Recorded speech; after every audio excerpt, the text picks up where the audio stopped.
Saya katakan bahwa pusaka ini adalah suci.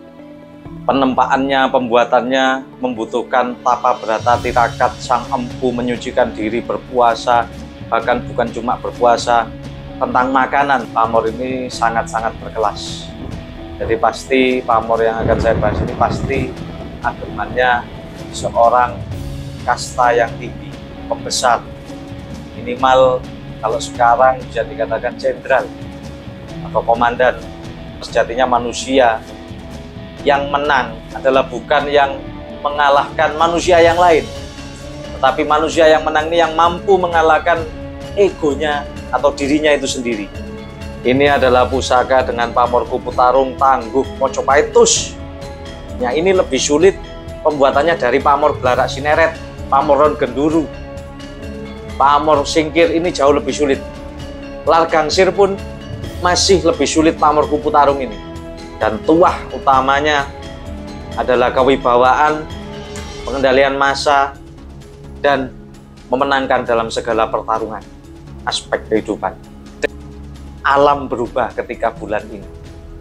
Berjuta-juta umat manusia melakukan puasa, tidak makan, melakukan pengendalian diri. Tidak ada namanya pemimpin tanpa tirakat, tidak ada namanya pemimpin tanpa berpuasa, tidak ada namanya pemimpin tanpa mengalahkan ego dan hawa nafsunya sendiri. Pemimpin sukses dan pemimpin besar yang saya maksud. Rahayu, rahayu, salam budaya, salam pecinta pusaka untuk semua saudaraku.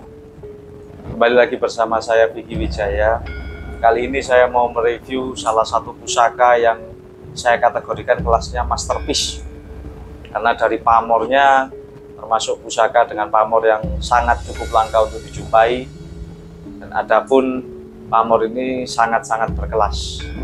Jadi pasti pamor yang akan saya bahas ini pasti agemannya seorang kasta yang tinggi, pembesar.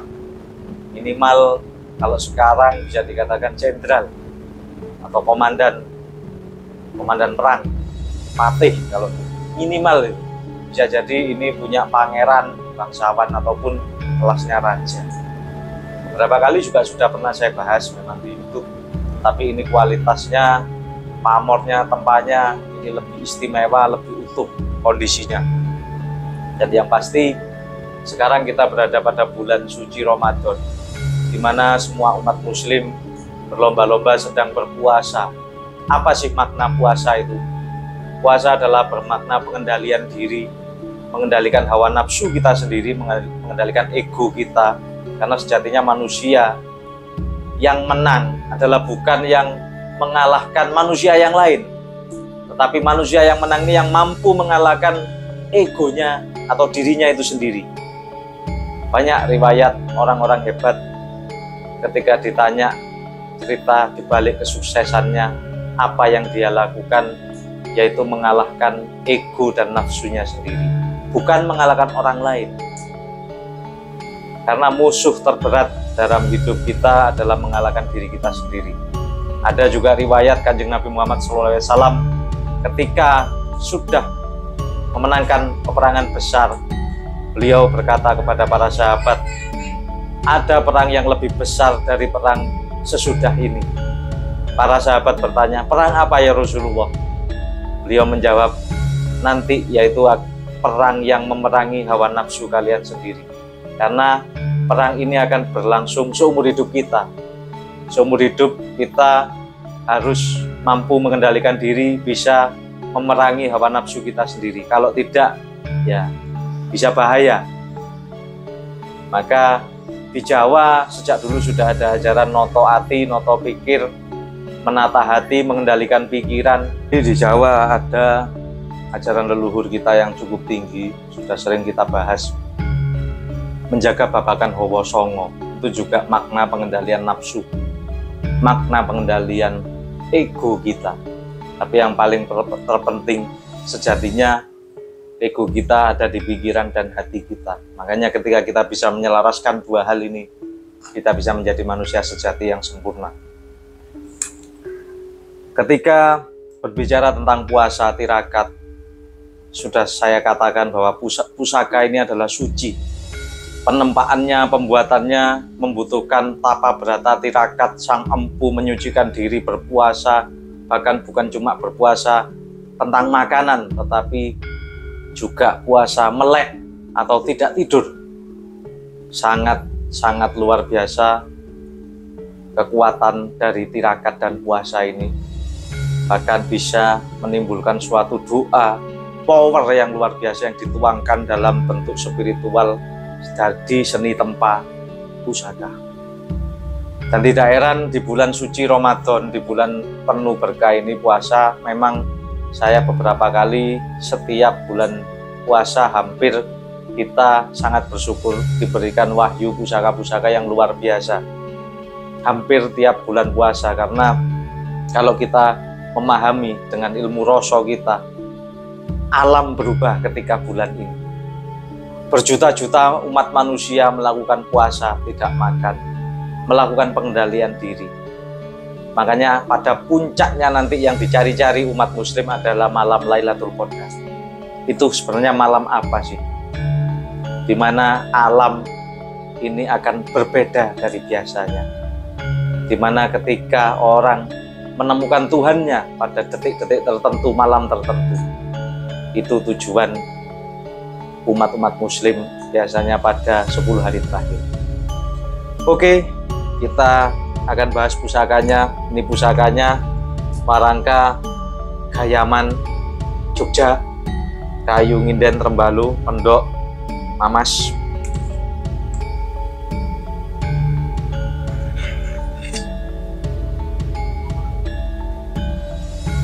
Wah, ini pusakanya saudaraku.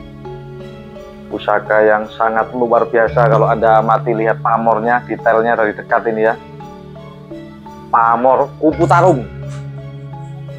Ini adalah pusaka dengan pamor kupu tarung tangguh Mojopahit.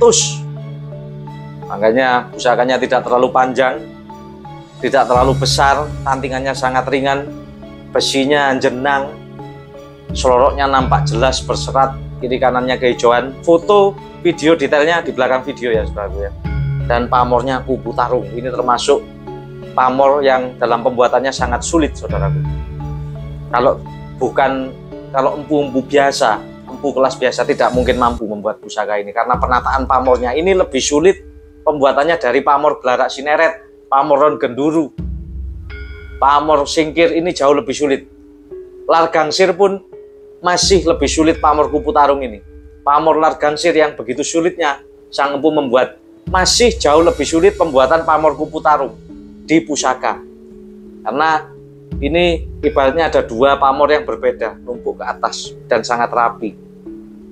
Anda boleh cek omongan saya, tanyakan ke para empu, kurator, bahwa pamor ini cukup langka untuk dijumpai. Kalau Anda punya uang banyak, Anda cari pamor Belarak Sineret mungkin masih menemukan. Tetapi kalau Anda punya uang banyak tapi cari pamor kupu tarung, belum tentu Anda menemukan. Ini jauh lebih langka daripada pamor Belarak ataupun Ron Genduru. Ini termasuk pamor miring dalam pembuatannya. Dan tuah utamanya adalah kewibawaan, pengendalian massa, dan memenangkan dalam segala pertarungan aspek kehidupan. Dengan catatan satu syarat. Kenapa kok bisa ada pamor kupu bertarung dimasukkan dalam sebuah filosofi pusaka? Apa filosofinya? Yang jelas, ketika orang ingin menang di dunia ini, dibutuhkan pengorbanan, perjuangan yang luar biasa. Paling tidak seseorang, bukan paling tidak, harus, hukumnya harus seseorang mampu mengalahkan dirinya sendiri, hawa nafsunya sendiri, egonya, merasa benar sendiri, itu harus mengalahkan. Kalau sudah mampu mengalahkan itu, berarti orang itu sudah menang. Baru Anda mampu mengalahkan lawan-lawan Anda. Kalau Anda mengalahkan diri Anda sendiri aja tidak mampu, jangan berharap mampu mengalahkan orang lain. Karena orang lain ini mudah, mengalahkan orang lain, merendahkan orang lain ini mudah, gampang. Siapapun bisa. Tetapi mengalahkan diri sendiri ini adalah hal yang sangat sulit. Penuh perjuangan, butuh usaha yang besar, tekad kuat, butuh tirakat, bahkan puasa. Makanya pamor ini suatu simbol pamor kewibawaan yang paling bagus. Di samping Lar Gangsir, ini pamor Kupu Tarung yang cukup luar biasa. Dapurannya tilam, jalak, tilam upih. Karena di sini ada pijetan, ada tikel lalis, dan ini ada geleger sapi, makanya ada jalaknya. Disebut jalak tilam karena ini di tengah ini ada geleger sapi. Jalak tilam upih bertuah kepemimpinan, memberikan tuah ketentraman untuk bawahannya, pengayoman. Maka tidak heran pamor ini saya katakan pamor kepemimpinan, pamor leadership ya, spiritual yang cukup besar kewibawaannya dan untuk memimpin tim. Aura pusaka ini sangat luar biasa saudaraku, meskipun dapur biasa bukan nogo, tetapi auranya sangat terasa. Pusaka ini bukan cuma memenangkan pertarungan di medan laga, tetapi juga menjadi suatu pulung atau petunjuk, suatu keberuntungan, wahyu kepemimpinan. Siapa yang mendapat pusaka ini akan mendapat wahyu kepemimpinan. Saya juga tidak mengerti kenapa bisa pusaka ini ada di gubuk saya, tetapi biasanya pusaka seperti ini saya hanya menjadi perantara. Saya hanya menjadi wadah. Nanti pasti ada jodohnya sendiri, karena pusaka ini soal jodoh. Tidak layak saya memegang pusaka sekelas ini. Ini yang cocok untuk pemimpin besar. Tuah pamor Kupu Tarung dipercaya bukan cuma kewibawaan dan kepemimpinan, tetapi ada tuah unsur perlindungan gaib. Di sini akan memberikan daya spiritual, seseorang pemiliknya akan kuat mengalahkan egonya sendiri, akan kuat tirakat, akan kuat memimpin. Tidak ada ceritanya orang sebagai pemimpin bisa memimpin dengan baik tanpa tirakat ataupun tanpa berpuasa, tanpa mengendalikan dirinya. Tidak ada ceritanya. Anda boleh cek sejarah pemimpin-pemimpin besar, mereka melakukan banyak usaha perjuangan yang luar biasa. Pangeran Diponegoro, Bung Karno, kemudian Gajah Mada, bahkan dalam sumpahnya Patih Gajah Mada mengatakan, saya tidak akan memakan atau tidak akan memiliki istri sebelum Nuswantara bisa saya satukan. Itu adalah sumpahnya, tirakatnya sang Patih Gajah Mada. Visi untuk mewujudkan cita-citanya, dia berikrar, dia mengendalikan nafsunya untuk tidak memiliki istri, tidak menikmati wanita dulu sebelum Nuswantara bisa bersatu. Itu adalah proses mengalahkan diri sendiri, ego sendiri, mengalahkan Gajah Mada itu sendiri, membunuh nafsunya demi untuk mewujudkan cita-cita visi misinya.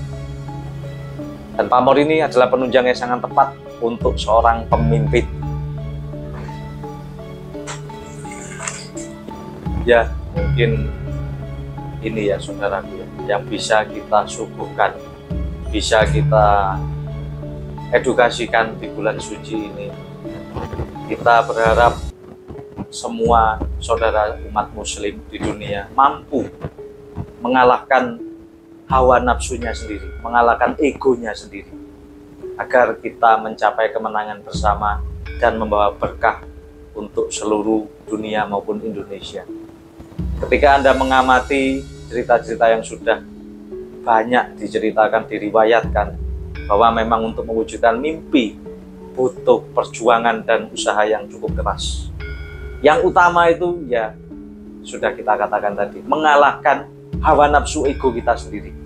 Ketika kita sudah bisa mampu mengendalikan itu, baru kita bisa memimpin sebuah tim ataupun massa. Seorang pemimpin tidak bisa dicapai dengan mudah. Tidak ada namanya pemimpin tanpa tirakat. Tidak ada namanya pemimpin tanpa berpuasa. Tidak ada namanya pemimpin tanpa mengalahkan ego dan hawa nafsunya sendiri. Pemimpin sukses dan pemimpin besar yang saya maksudnya.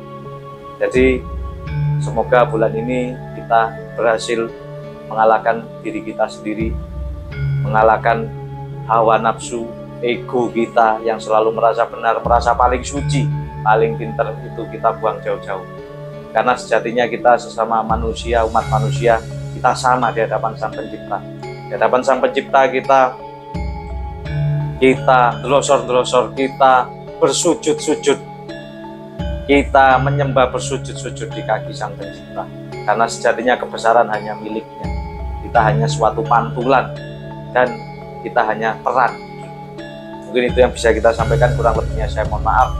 Semoga ini menjadi wawasan untuk generasi kita selanjutnya, bahwa leluhur kita sudah sangat luar biasa membekali generasi penerusnya dalam ajaran nilai adiluhung, kepemimpinan, dan proses cara mencapai kepemimpinan itu sendiri, mengendalikan hawa nafsu, babakan hawa songo, dan mengalahkan dirinya sendiri.